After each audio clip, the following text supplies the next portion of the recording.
Hai, namaku Holly, aku berumur 17 tahun. Pernahkah kamu khawatir bahwa penampilanmu tidak memenuhi standar kecantikan? Hidung bengkok, kuping besar, terlalu kurus, atau gemuk? Sepertinya kerumitan ini menghantuimu dan kamu tidak bisa hidup normal? Tentu saja semuanya berawal dari masalah ini. Masalahku adalah ukuran payudaraku, atau lebih tepatnya di ketidakhadirannya. Tonton sisa videonya dan kamu akan temukan kesulitan apa yang bisa kamu hadapi ketika kamu tidak memiliki payudara. Dari luar itu mungkin terlihat bahwa aku memiliki hidup yang ideal. Aku memiliki hubungan baik dengan orang tuaku. Aku memiliki kakak laki-laki yang merupakan sahabatku. Aku belajar di kampus ternama dan tidak membutuhkan apapun.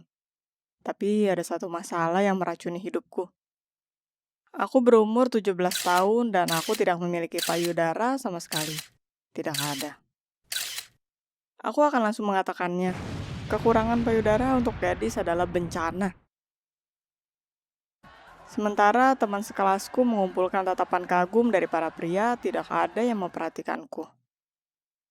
Terutama dia. Ini adalah Mike, dan dia berumur 19 tahun, pria terkeren di kampus. Semua gadis bermimpi untuk mengencaninya, dan dia hanya berhubungan dengan sepedanya, dan aku juga bermimpi untuk membeli motor.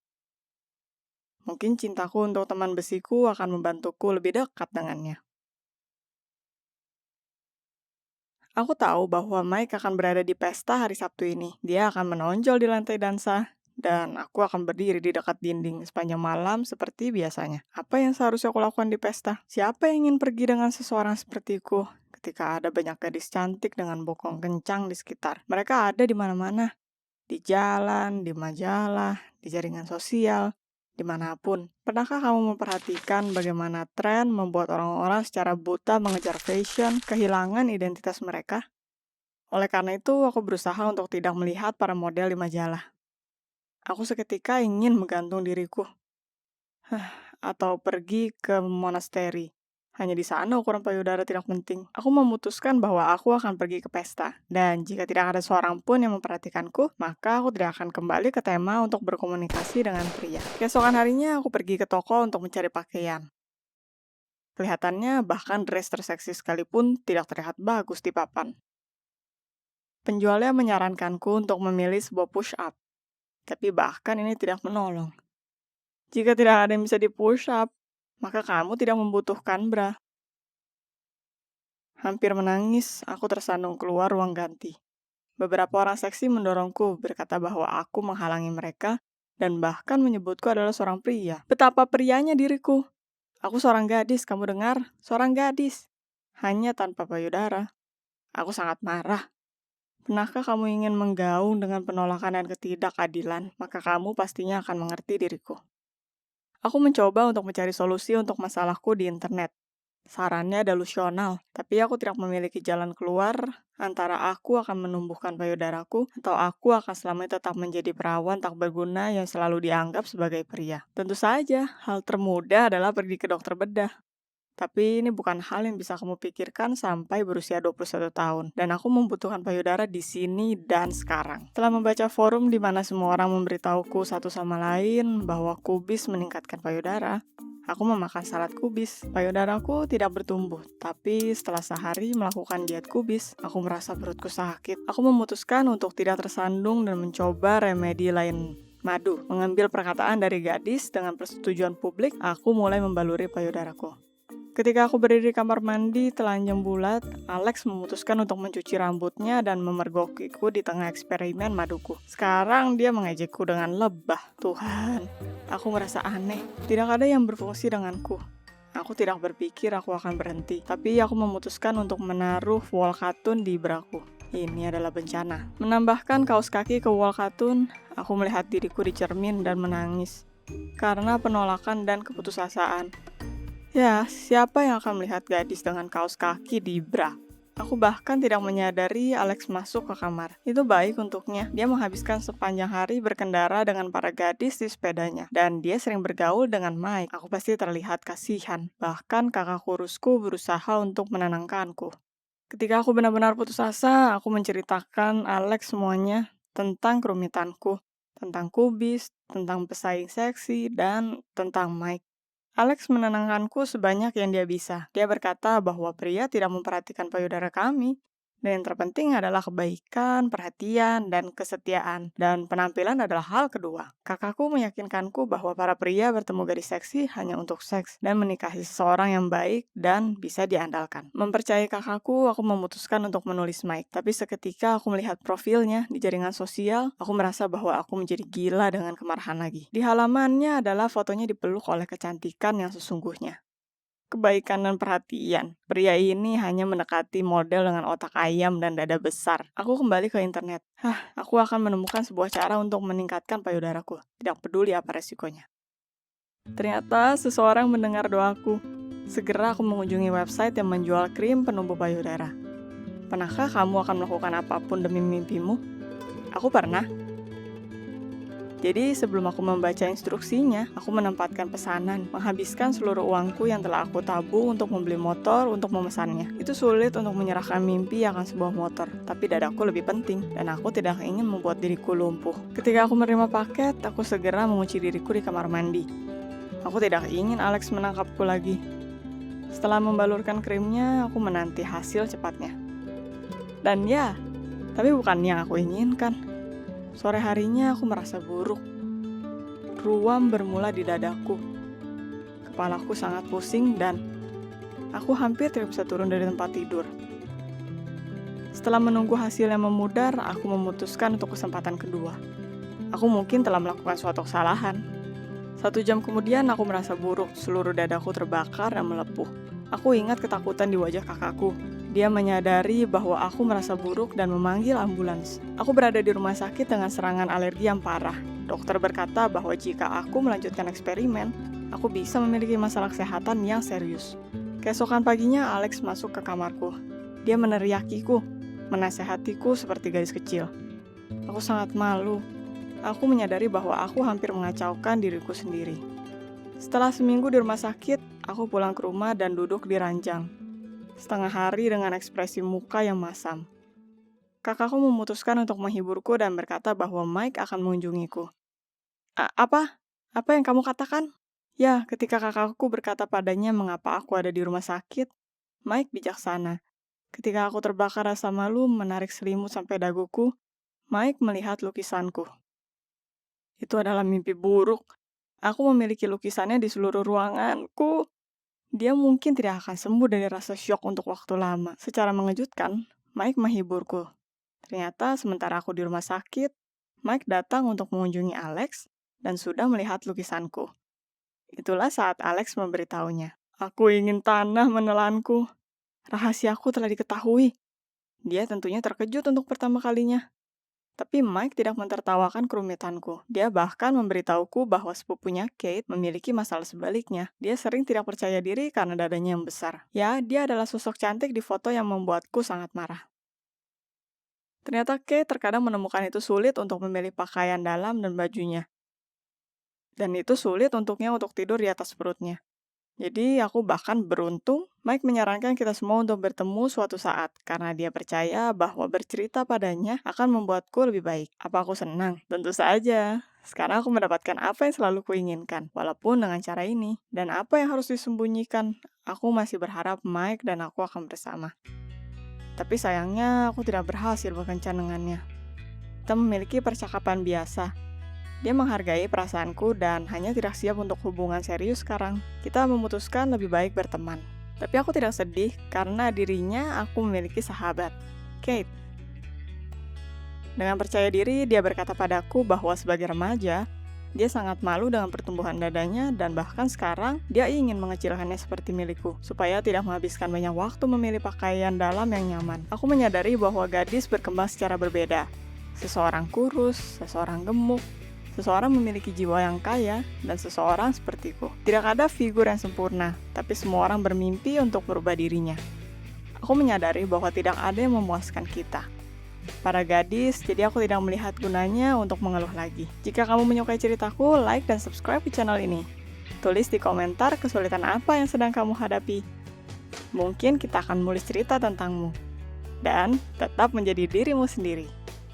Hai, aku Bridget. Pernahkah kamu membuat taruhan? Pernahkah seseorang bertaruh supaya kamu melakukan sesuatu yang membuat lututmu lemas? Semua berawal dari permainan ambil satu token. Temanku Grace mengajarkanku peraturannya. Berkata itu berguna untuk menjaga ingatan. Peraturannya mudah. Apapun yang kamu ambil dari peserta game, kamu harus berkata, "Aku mengambilnya." Dan ingat, jika kamu mengambil sesuatu tanpa menyebut hal itu, kamu kalah dan kamu harus melakukan permintaan temanmu. Semua ingin bermain hanya untuk senang-senang. Jika aku tahu bagaimana ini akan berujung. Kamu mungkin sudah mengira siapa yang kalah. Itu tentu saja aku. Teman-temanku memutuskan untuk memberiku perintah, untuk mencium Robert, pria di seri sekolah, di depan semuanya. Aku kelabakan. Aku sudah menyukai Robert sejak lama. Tapi bagaimana kamu mencium pria yang kamu suka pertama kalinya di depan semua orang? Tentu aku bisa menolak, tapi aku penasaran apa aku bisa menanganinya. Jadi aku setuju. Aku hanya harus mengeluarkannya dari sistemku. Aku berpikir ketika aku turun ke lobi sekolah setelah sekolah, tempat baik untuk ditelan lantai karena malu. Aku menarik nafas dalam-dalam, memanggilnya, dan ketika dia berbalik, menciumnya cepat di pipi. Aku lari dengan tawa dan tangisan terkejut. Untung ini telah berakhir. Keesokan harinya, Robert tidak marah kepadaku atau apapun. Jadi aku memutuskan untuk menjelaskan apa yang terjadi. Dia pria yang baik, dia akan mengerti. Dan dia mengerti. Robert tertawa dan bercanda mengenainya. Dan ketika aku berkata, "Jangan tersinggung," dia berkata, dia tidak mungkin tersinggung. Aku mempercayai Robert karena tidak ada alasan untuk tersinggung. Aku bersyukur itu berakhir dengan baik. Tapi lalu Robert mulai memperhatikanku. Pertama kali itu terjadi saat aku mengambil jaketku, dan dia tepat berada di sebelahku. Dia meminta maaf karena telah menginjak jariku, dan kita berbicara sebentar. Lalu kita ada di antrian yang sama untuk membayar makan siang di kafetaria, dan kita bercanda tentang makanan sekolah. Dan lalu ada kejadian lucu dengan pintu di sekolah. Aku hampir berada di sebelahnya saat pintu tiba-tiba tertutup tepat di depan hidungku. Lalu dengan cepat Robert membuka untukku, membiarkanku masuk. Aku hanya bisa tersenyum. Semua ini membuatku berpikir, dia mungkin menyukaiku. Siapa yang menyangka perasaanku bisa ditanggapi? Suatu saat setelah kelas, aku bergegas pulang. Berlari menuruni tangga, aku melihat Robert di bawah. Dan hal berikutnya yang ku tahu, aku tersandung dan aku terjatuh. Robert bergegas menolongku, bertanya apa aku baik-baik saja. Awalnya aku merasa malu dan berlari ke kelas dengan diam. Robert sangat membantu dan pengertian, dan aku hanya merasa aneh. Setelah sekolah selesai, aku ingin berterima kasih untuk perhatian dan bantuannya. Jadi aku bersembunyi untuk bertemunya di suatu tempat, di mana tidak akan ada yang melihat. Robert tiba dengan temannya, dan aku dengar dia berkata, "Aku menyandungnya dan idiot itu tidak melihatnya, tidak menyadari apapun yang kuperbuat." Mereka mulai tertawa, dan aku lupa cara bernapas setelah mendengarnya. Semua situasi yang terlihat manis, dan dia menahan pintu, menginjak tidak sengaja jariku. Dia memang menyandungku. Tidak ada siapa-siapa lagi. Aku lari menangis. Keesokan harinya, aku hanya ingin membalasnya. Aku merasa bodoh dan terluka. Aku menghampirinya dan ingin meledeknya. Ketika dia terlihat pucat, meminta maaf, melihat sekitar, aku merasa bodoh. Awalnya aku lega, tapi aku merasa curiga. Kenapa dia meminta maaf? Kemarin dia tidak keberatan melukai kakiku, dan dia hanya mengaku seperti itu saja. Dan kenapa dia melihat sekitar seolah takut? Aku memutuskan untuk meluruskannya. Aku pergi ke Lucy, gadis yang kukenal dari kelas senior. Dia melihat kejadian aku tersandung dan berkata setelah itu Thomas Parker, teman Robert, menghampirinya dan mereka mengobrol di toilet pria. Aku sangat terkejut. Aku ingin berterima kasih kepada Thomas, tapi aku terlalu malu untuk menghampirinya, walaupun Lucy memperkenalkannya padaku di lorong. Aku perlu situasi baik, dan aku segera mendapatkannya. Suatu saat aku ke kantin untuk makan siang, memilih makanan, dan ketika waktunya membayar, ternyata aku lupa membawa dompet. Aku sangat malu. Tiba-tiba Thomas ada di belakangku dengan uang. Aku mendapatkan situasi itu. Aku harus membayar kembali uangnya. Keesokan harinya aku mendatanginya dan berusaha mengembalikan uangnya dengan berterima kasih. Tapi dia tidak mengambilnya, hanya tersenyum manis dan pergi. Aku sedih kita tidak berbicara. Mungkin dia tidak menyukaiku untuk bisa mengobrol. Tapi kenapa dia membela aku? Dan seperti itu saja Thomas menghantui pikiranku.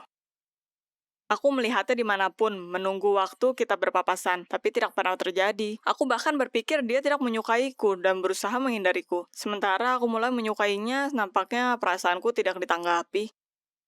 Akhirnya datang hari di mana aku memutuskan untuk bermimpi tentang Thomas. Aku berjalan pulang dari sekolah dan melihatnya berjalan ke arahku. Melihatku langsung di mata. Aku sangat khawatir tidak bisa memikirkan hal yang lebih baik daripada bersembunyi di lorong. Aku tidak siap bicara. Oh, apa yang harus kulakukan? Aku duduk di bangku terdekat dan menaruh tanganku di wajah. Tiba-tiba seseorang di sana duduk di sebelahku dan berkata, "Hai Bridget, itu Thomas." Dia tergagap dan karenanya membuatnya sulit berbicara. Aku berkata itu baik-baik saja dan aku senang melihatnya. Aku akhirnya bisa berterima kasih pada pahlawanku. Kita duduk di sana selama 1 jam dan dia bertanya, apa aku mau pergi dengannya ke taman besok? Tentu saja aku berkata iya. Sementara Thomas berjalan pulang denganku, aku ingat bahwa sepupu ibu adalah dokter yang bekerja dengan orang yang sulitan bicara dan mungkin bisa membantu. Aku merasa tidak nyaman menawarkan ini ke Thomas, tapi aku senang dia menerimanya.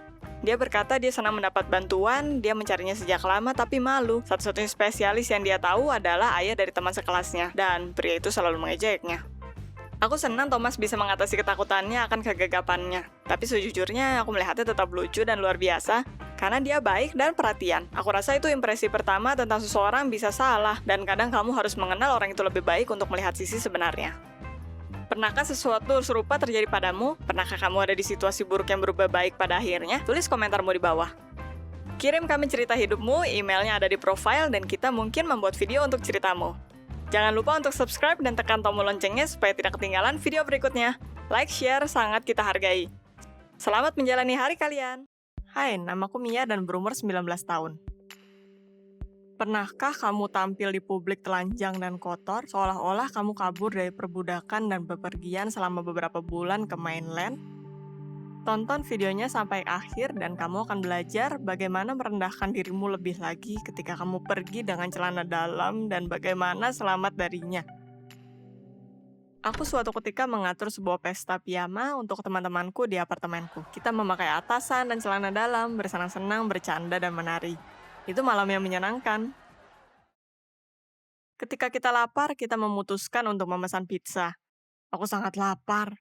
Aku ingin mendapatkan potonganku sesegera mungkin dan meletakkannya di mulutku. Akhirnya kurirnya datang. Dia ada di dekat sini, tapi dia tidak bisa menemukan pintu masuk ke rumah. Aku berkata, aku akan ke bawah. Aku berpikir tentang apa yang harus kukenakan. Aku sangat bingung. Aku memakai t-shirt panjang, tapi celanaku hilang. Aku memutuskan untuk mengenakan rok pendek, tapi kemudian kurir menelepon dan berkata bahwa dia terburu-buru untuk ke pelanggan berikutnya. Aku menjadi lebih grogi. Aku benci ketika seseorang menungguku, dan terlebih lagi jika dia terburu-buru. Aku berbicara dengannya di telepon dan berbohong bahwa aku telah melihatnya. Aku sudah dalam perjalanan, aku bicara dan lari keluar apartemen dengan apa yang aku kenakan saat itu. Aku menekan dengan kencang tombol lift, tapi itu tidak menyala. Itu rusak. Apapun selain itu. Di balik semua itu, aku tinggal di lantai 14. Aku berlari menuruni tangga satu persatu. Di lantai ke-6, aku bertemu dengan 2 pria dengan sofa besar. Itu tidak mungkin untuk melewatinya. Dan aku menekan diriku ke dinding. Aku merasakan punggung dan lenganku bersandar pada sesuatu yang basah dan baru saja mengingat bahwa rumahnya sedang direnovasi dan semua dinding sedang dicat. Pernahkah kamu menyentuh cat? Sangat banyak sampai kamu tidak bisa mengganti bajumu. Bagaimana aku bisa menghilangkannya? Bagikan hack kamu di komentar. Aku tidak bisa kembali. Kurir meneleponku, tapi aku tidak mengangkat teleponnya supaya tidak membuatnya kesal. Akhirnya aku mencapai lantai pertama dan lari ke jalanan, seakan aku dikejar.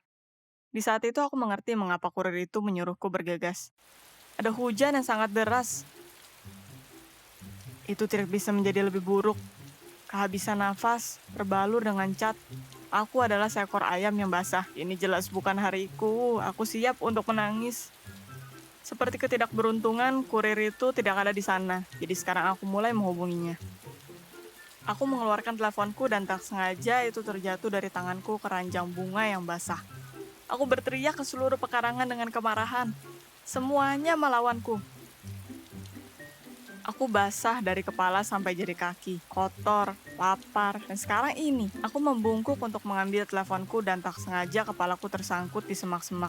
Aku tidak bisa langsung melepaskan diri dan harus meninggalkan segumpal rambutku. Dan itu menghadiahiku dengan dedaunan yang tidak cocok denganku. Aku membersihkan teleponku dari kotoran dengan tangan kosongku. Yah, sekarang aku seperti babi. Untungnya ada cahaya di akhir terowongan. Kurir itu muncul di hadapanku, mencariku dengan aneh dan menghampiriku dengan ragu-ragu. Dan ketika aku melihat matanya ke selangkanganku, saat itu aku menyadari aku berlari dengan celana dalamku. Tidak, aku tidak mau bumi menelanku. Aku tidak keberatan jika bumi menelan semua orang yang melihatku saat itu. Aku berdiri dan menatap kosong ke matanya, memecah celah dengan kemarahan dan rasa malu. Dan terima kasih kepada hujan, tanpanya aku akan terbakar rasa malu dengan arti yang sesungguhnya. Bagaimana orang bodoh basah keluar dari situasi dengan celana pendek, tertutup cat dan tanah? Aku memutuskan untuk memasang wajah lain dan berkata semuanya baik-baik saja. Aku dengan cepat mengambil box pizza, membukanya dan dengan lapar menggigit satu potongan pizza panas. Ya, itu sangat lezat. Tapi ini bukan akhirnya. Ternyata aku lupa membawa uang untuk membayar kurirnya. Itu membutuhkan banyak usaha untuk membuka sebuah telepon yang basah dan membayarnya dengan itu. Dan selama itu kurir melihatku seolah dia yang lebih buruk di antara kita berdua. Ketika teman-temanku mengetahuinya, mereka tertawa liar. Dan aku tidak merasa ingin tertawa. Aku marah pada mereka, pada diriku, pada sang kurir, dan pada pizza sialan. Kesimpulannya, itu adalah hari terburuk dalam hidupku. Dan kamu tidak punya ide berapa banyak waktu yang aku habiskan di kamar mandi setelah itu. Paginya aku mendapat teks dari Riley, seorang tetangga dari lantai 2 yang aku suka dari dulu. Dia mengirimiku gambar dari diriku yang berdiri dengan celana dalam sambil memakan pizza di jalan. Judulnya adalah, "Ya, ya, apa itu enak?"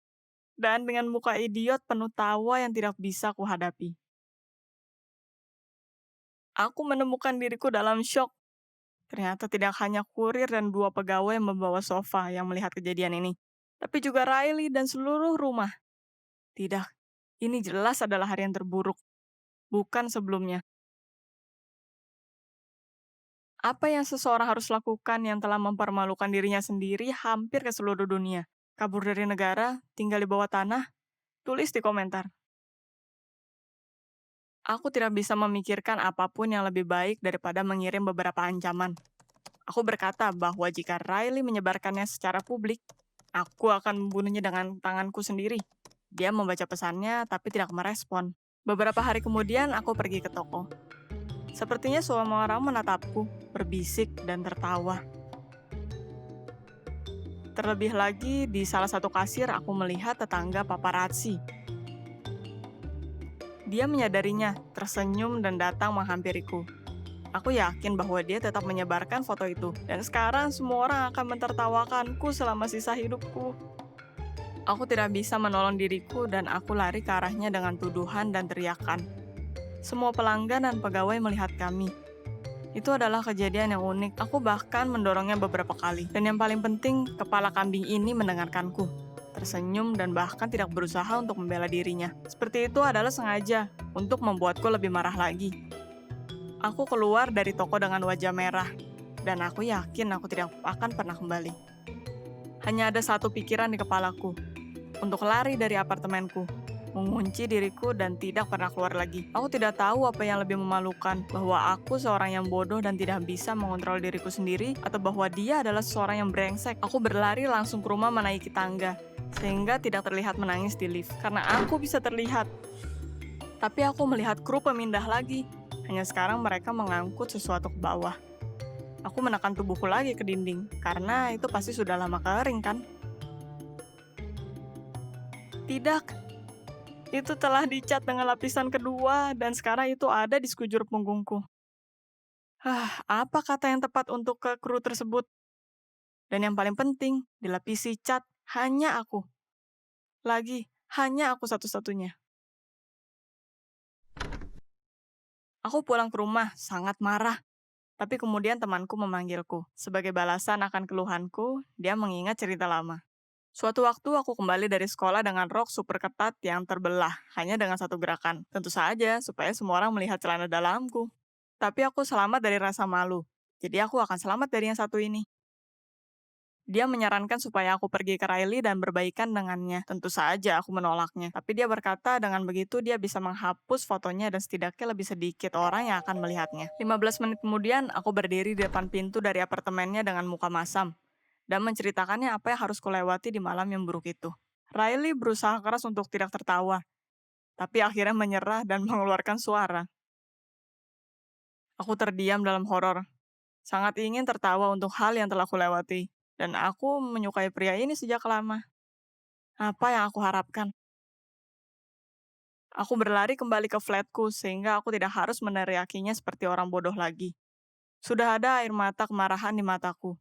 Jadi aku tidak punya banyak waktu. Aku seharusnya mengatakan sesuatu kepadanya. Riley dengan cepat berhasil mengejarku. Dia berkata dia menyesal, tapi apa yang terjadi sangatlah lucu setidaknya. Dia meminta maaf dengan wajah yang menyesal sehingga aku pun tenang. Sejujurnya ceritanya memang bodoh, dan dia tidak marah sama sekali bahwa aku meneriakinya. Dan lalu dia mengaku bahwa dia menyukaiku sejak lama, dan hanya ingin menarik perhatianku dengan foto itu dan mendapatkan alasan untuk berkomunikasi. Dan itu berhasil pada akhirnya. Dan dia merubah pikirannya. Riley dan aku sudah berpacaran selama sebulan. Aku senang bahwa aku memiliki pria dalam pendapatnya dengan selera humor yang besar. Tapi kita memiliki cukup banyak kesamaan tanpa itu. Terlebih lagi, dia selalu mendukungku dan membantuku melihat hidup lebih mudah. Mungkin hanya seorang optimis seperti ini yang bisa menghadapi karakterku. Jika kamu menyukai ceritaku, tolong like dan subscribe di channel ini. Dan loncengnya tidak akan membiarkanmu melewatkan episode baru jika sesuatu terjadi padaku. Aku berharap kamu memiliki jiwa positif dan kuat. Sampai bertemu lagi. Hai, namaku Alice dan berusia 21 tahun. Pernahkah kamu merasa ketakutanmu tidak ditanggapi serius?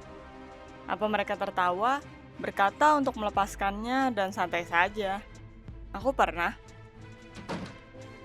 Tonton video sampai akhir dan kamu akan menemukan bagaimana aku hampir merebus diriku sendiri karena takut akan kuman. Aku sangat curiga dan khawatir sejak kecil. Dan ini sumber favorit untuk kekhawatiran di keluargaku. Ketakutanku menghantui semua orang. Dan temanku hanya mengolokku. Jadi aku sejujurnya tidak memiliki begitu banyak teman. Aku mulai berkencan dengan temanku ketika aku yakin dia tidak akan bercanda memberikan apel yang belum dicuci kepadaku. Aku seorang hipokondriak dulu, dan aku selalu takut akan mendapatkan sesuatu. Aku belajar bahwa dia tidak pernah lupa untuk membawa lap antibakteri dengannya, dan aku menyadari ini adalah pahlawanku. Masalah utamanya bermula dari musim flu biasanya. Beberapa temanku sakit sekaligus, dan mereka mendapatkan komplikasi untuk waktu yang lama. Dan aku selalu menjaga kebersihan dan langsung berpikir, tentu saja aku bersih. Sekarang, bisakah kamu bercanda tentang aku mengelap teleponku dengan kain? Orang tuaku mentertawakanku dan menganggapnya aneh. Teman keluarga terkadang bercanda menyarankan supaya aku membeli lebih banyak sabun untukku dan membersihkan peralatan keluarga.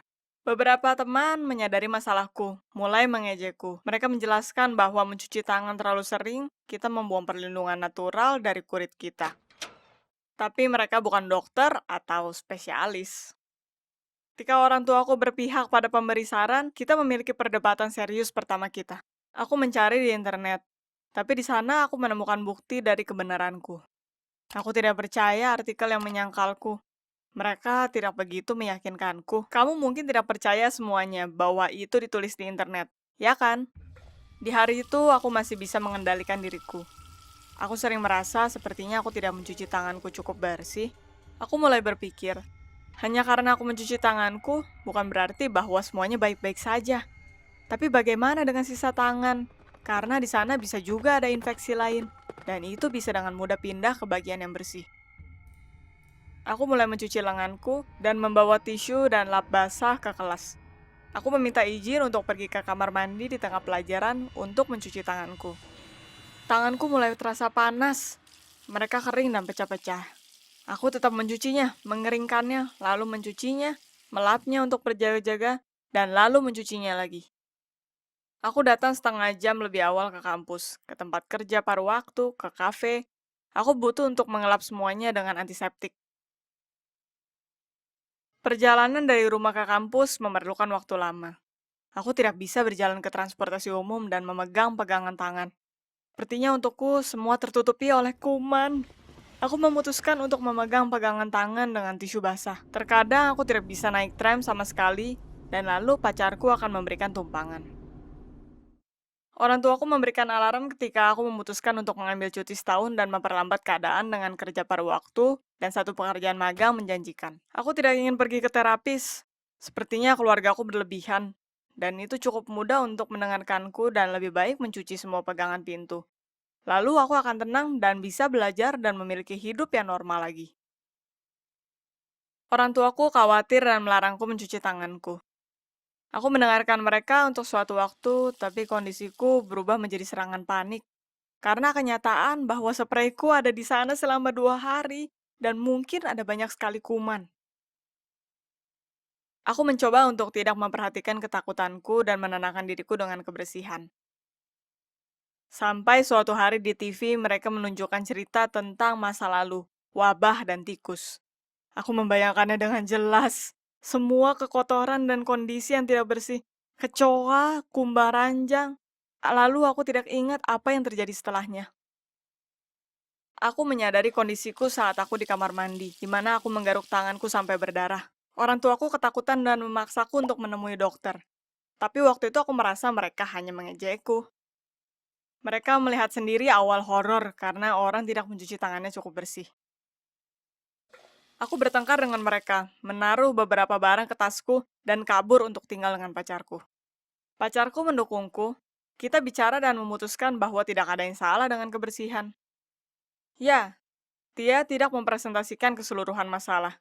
Dia belum pernah tinggal denganku sebelumnya, dan dia tidak pernah melihatku bergetar karena gelas kotor dan harus mencucinya dengan tanganku.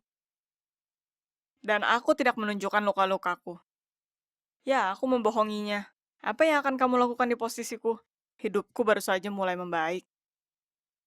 Aku menghabiskan 2 hari dengan turtleneck di tengah panasnya udara dan pergi ke supermarket ketika pacarku pergi. Aku menggunakan sarung tangan sekali buang untuk menyentuh pegangan pintu, uang, dan hal lainnya yang kupikir paling berbahaya. Semuanya baik-baik saja, kita bahagia, dan lalu aku seketika terbangun di tengah malam. Kehabisan napas. Aku pikir itu adalah serangan panik. Aku tiba-tiba menyadari bahwa aku berbaring di sebelah orang lain. Setiap dari kita memiliki banyak bakteri, dan kita bertukar semuanya ini ketika kita berciuman. Dan tidak hanya itu, aku pergi ke kamar mandi. Rencana itu seketika datang. Aku mengambil air, membawa semua deterjen yang ada di rumah, dan mulai mengguyurnya dengan air. Tidak akan ada mikroba yang bisa bertahan di koktail seperti ini. Pacarku menarikku keluar dari air ketika aku hampir ada di dalamnya. Kulitku terkelupas dari bakaran kimia, tapi dia tidak berkata kasar atau panik. Aku memutuskan jika aku bertindak berlebihan, itu hanya sedikit saja. Beberapa hari berikutnya temanku muncul. Aku sudah mulai berhenti berkomunikasi dengan banyak orang, karena ajakan dan acuan untuk pergi ke dokter. Tapi lalu dia bertanya untuk menemaninya ke dokter. Aku setuju. Setidaknya ketidaksetujuan akan kebersihan meja di kafe bukan alasan untuk menghancurkan pertemanan. Pacarku menawarkan tumpangan. Ketika kami tiba, ternyata kita memiliki jadwal pertemuan dengan psikoterapis dan akulah pasiennya di sini dan mereka merencanakan ini di belakangku. Aku sangat sedih. Aku bertengkar dengan mereka. Temanku berteriak bahwa mereka menginginkan yang terbaik dan aku tidak mau mendengarkan apapun. Pacarku berlutut tepat di tengah koridor dan berjanji untuk melamarku jika aku pergi ke terapis sekarang juga. Temanku mulai menangis dan entah kenapa aku mulai tertawa. Security datang berlari dan kita berusaha meyakinkan semua orang bahwa semuanya baik-baik saja. Tentu saja, kita tidak terlihat seperti orang yang memiliki kendali akan segalanya. Dengan keajaiban, mereka meyakinkanku bahwa ketika kita tiba, tidak ada salahnya akan satu kunjungan, khususnya jika semuanya baik-baik saja denganku. Aku hanya harus membuktikannya pada semua orang. Aku berpikir karena semua orang begitu tertarik untuk mengirimku berobat, aku akan pergi dan mencari tahu apa aku baik-baik saja. Terapis itu setuju denganku. Kita memutuskan bahwa kuman adalah masalah serius. Aku memutuskan bahwa itu masuk akal dan mengalahkan kepercayaan kuno akan kebersihan. Dan kita setuju untuk bertemu lagi minggu depan. Di rumah, aku mulai berdebat dengan pacarku. Aku memberitahunya bahwa dia telah berpikir bahwa aku gila. dan menipuku untuk pergi ke rumah sakit. Aku baik-baik saja, dan bahkan terapis setuju denganku. Dia tidak mengatakan apapun dan pergi dari rumah. Aku ditinggalkan sendiri dan menggosok seluruh apartemen dengan pemutih. Aku tahu ada kuman di mana-mana. Aku mencuci dan mencuci sampai aku ingat bahwa aku sudah mencuci lantainya pagi ini. Aku menyadari aku melakukannya untuk kedua kalinya hari itu. Aku melihat tanganku. Mereka merah dan tidak ada sarung tangan yang membantu. Aku memiliki luka bakar di telapak tanganku karena produk kebersihan yang aku tuang di kamar mandi. Aku melihat semuanya, duduk di lantai yang basah dan menangis. Aku bergetar dan histeris dan aku berteriak sangat kencang sampai aku tidak bisa bicara. Untuk pertama kalinya selama beberapa bulan, aku takut akan diriku sendiri dan apa yang mungkin terjadi berikutnya. Seberapa cepat aku memutuskan bahwa aku butuh untuk melepas dan mencuci kulitku, atau minum pembersih pipa untuk membunuh kuman yang dalam diriku. Itu sangat buruk. Akhirnya aku setuju untuk melihat terapis. Setelah itu aku berbaikan dengan orang tuaku, dan temanku membantuku memindahkan barang ke rumah pacarku. Aku memutuskan untuk kembali ke universitas setelah aku selesai dengan terapi. Tisu basah tetap penemuan paling hebat dalam sejarah manusia. Tapi sekarang aku menggunakannya sedikit dan lebih sedikit dan hanya mandi sehari sekali. Aku senang masalahku dianggap serius bahkan ketika aku menolak untuk mengakuinya. Dan aku mencoba untuk menjadi sensitif pada orang di sekelilingku. Akhirnya, siapa yang tahu kelelawar macam apa yang bisa hidup di wabah? Apa kamu menyukai cerita ini? Like dan YouTube akan menunjukkan ini pada yang lain. Subscribe ke channel ini jadi kamu tidak ketinggalan video baru. Dan jangan lupa untuk berteman dengan kelelawar. Hai, aku Niki dan berusia 17 tahun. Kamu suka menyisir rambutmu? Dikepang atau diikat poni? Mungkin merubah potongan atau warna? Beruntungnya, karena aku tidak bisa melakukannya. Aku tidak punya rambut sama sekali. Bagaimana ini bisa terjadi? Tidak, aku tidak memiliki kanker, dan aku tidak dicukur oleh alien, dan aku bukan tentara. Aku mengalami kecelakaan di sekolah. Mari mulai dari awal. Aku tidak pernah begitu populer. Selalu ada anak yang tidak terlihat di sekolah yang tidak akan diundang oleh siapapun ke pesta. Nah, itulah aku, anak yang beruntung itu. Ada untung dan ruginya menjadi tidak terlihat. Aku bisa berkata halo ke seseorang, dan mereka hanya akan melihatku. Aku selalu dicuekin, selalu dikelilingi oleh buku, bukan dengan orang sesungguhnya. Aku mulai menyukainya sampai suatu hari itu merubah seluruh hidupku. Di akhir semester pertama, aku mendaftar untuk kelas ahli dalam kimia. Aku sangat tertarik dengan itu. Aku dulu ingin menjadi dokter. Kenapa dulu? Aku masih ingin dan akan menjadi dokter. Jadi, kita memiliki praktek selama 45 menit bersama reagen, tabung, dan distiller besar, dan teman yang berisik. Pak Anderson, guru kami, mulai gerah dengan bercandaan murid-murid dan berusaha untuk mendisiplinkan mereka sampai akhir kelas. Dia menyerah dan duduk dengan mata tertutup. Tiba-tiba Pak Anderson mendapat panggilan dari kepala sekolah.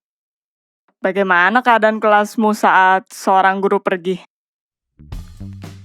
Kelasku sangat rusuh. Ketua bully di Kennedy seketika membuat kekacauan. Dia mengambil tabur reaksi dengan air distilasi dan menumpahkannya ke anak sebelah. Dia sangat kesal dan mulai berteriak kencang.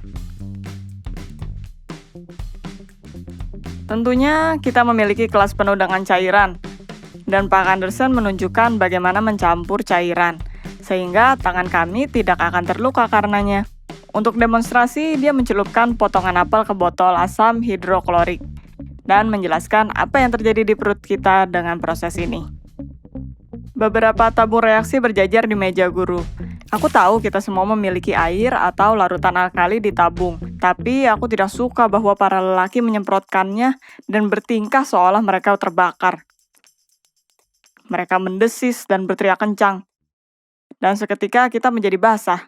Tas kami, pakaian kami, dan catatan di meja kami. Aku meminta mereka untuk berhenti. Tapi mereka tidak mendengarkan, dan guru tidak datang. Aku merasa hal buruk akan terjadi. Dan ya, awalnya aku merasa Dick yang duduk di belakang melempar sesuatu ke temannya. Tapi sayangnya itu mengenaiku. Atau mungkin untungnya. Karena kalau tidak begitu, cairan akan mengenai Francis tepat di mukanya.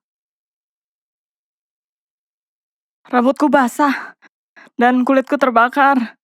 Dick berteriak ketakutan ketika dia melihat rambutku jatuh ke lantai. Aku merasa semakin sakit, tapi aku tahu aku tidak seharusnya menyentuh kepalaku. Ya, aku sangat takut, tapi cairan tadi yang membakar kulitku hampir tidak kurasakan lagi. Hampir. Guru masuk ketika aku mulai berteriak. Dia melihatku, dan ketakutan juga. Semua orang takut. Bagian belakang kepalaku basah dengan darah.